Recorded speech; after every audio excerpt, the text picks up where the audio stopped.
Algo que se puede esperar luego de tratar el bruxismo con toxina botulínica es dolor en el sitio de aplicación que puede durar entre 2 a 3 días, inflamación, moretones que en algunos casos igual puede durar a veces 7 días, que no es tan común, pero igual es una posibilidad.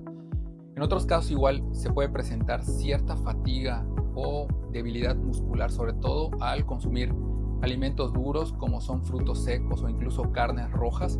Podemos sentir cierta fatiga durante las primeras 2 a 3 semanas que desaparecen igual de manera espontánea. Además, se puede presentar en algunos casos cierta sensación de resequedad en la boca, que igual es algo transitorio.